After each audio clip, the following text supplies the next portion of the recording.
nombre del Padre, y del Hijo, y del Espíritu Santo. Amén.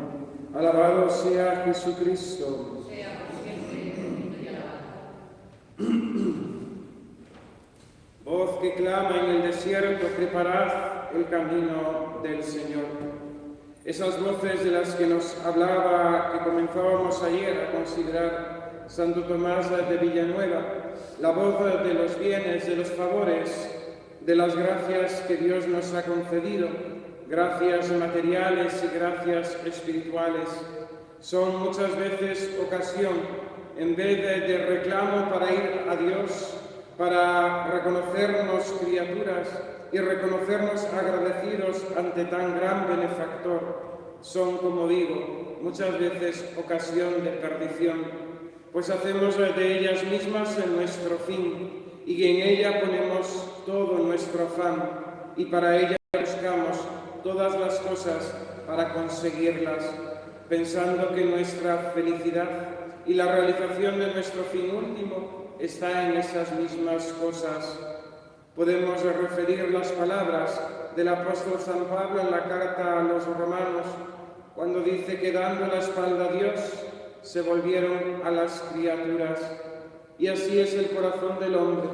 Cuando no pone su corazón en Dios, se vuelve a las criaturas y hace de estas mismas criaturas dioses de barro, a los que rinde el culto de toda su existencia, poniendo en ellas todo su afán, toda su búsqueda, todo su anhelo.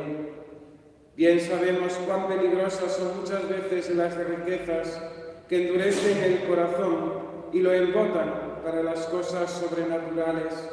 Pero atención, que también esa misma tentación la puede tener el que no tiene más que una pequeña cosa, cuando su corazón, en vez de ser un corazón de pobre de espíritu, es un corazón de rico.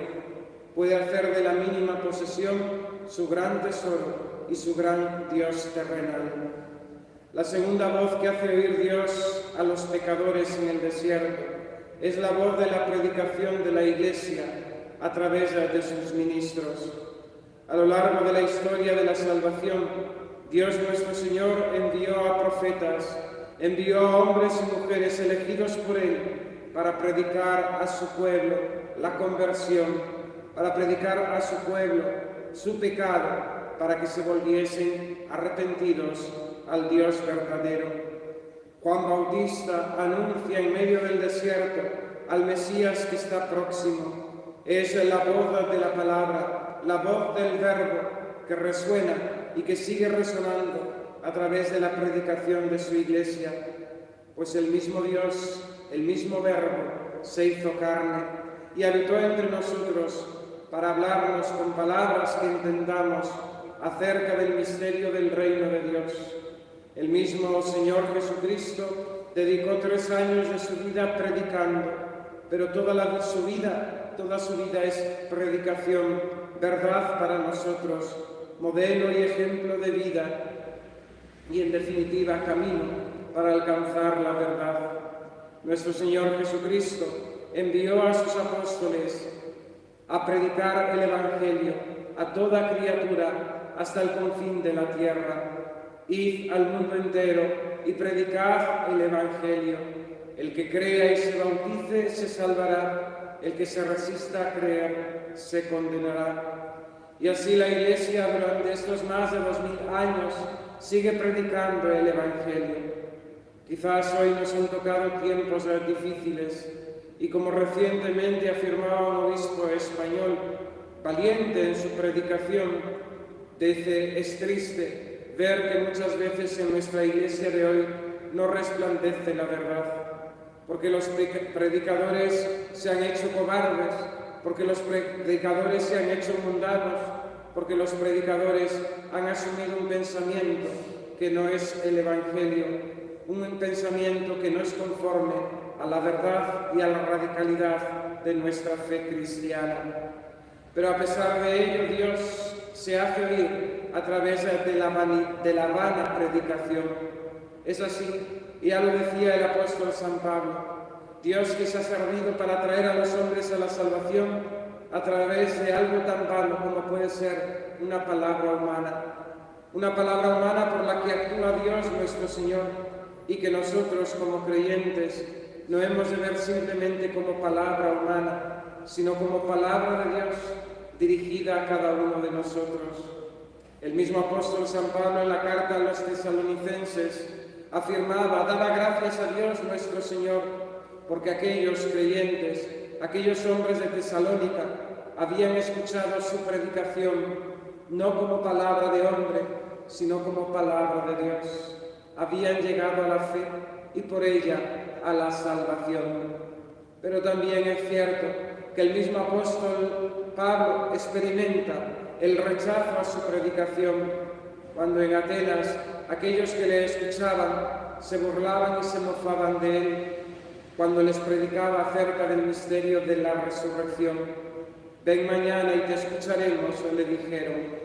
Y así también es muchas veces el auditorio de nuestras iglesias, de nuestros fieles. Oídos sordos a la palabra de Dios, desconexión porque no nos interesa, porque no nos gusta aquello que nos dicen, porque no queremos complicarnos en la vida, porque en definitiva no queremos comprometernos.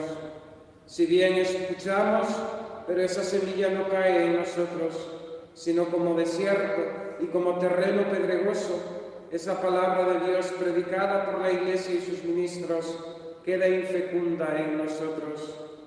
Atendamos, mis queridos hermanos, a la predicación que se nos ofrece. Seamos ávidos de la palabra de Dios que se nos da masticada a través de la predicación.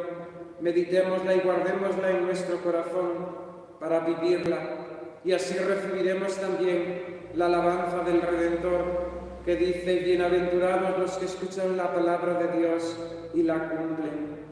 Pidamos muy particularmente por el Papa, en su misión de defender, proclamar y custodiar la verdad, la doctrina católica, que no se deje llevar por las modas mundanas, ni por condicionamientos externos ni internos de su persona, sino que como valiente apóstol defienda siempre, anuncie siempre, guarde siempre la doctrina católica, y en ella, en esa tarea, la colaboración de los obispos y de los sacerdotes.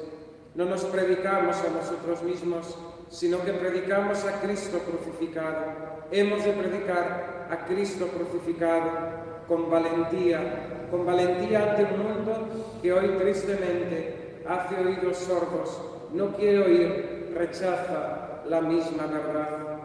Pidamos por los predicadores para que sean valientes, para que, escuchando ellos primeramente la palabra de Dios, la entreguen al pueblo de Dios como alimento cotidiano de sus almas y de sus mentes, para que, conociendo la verdad, puedan vivir conforme a ella.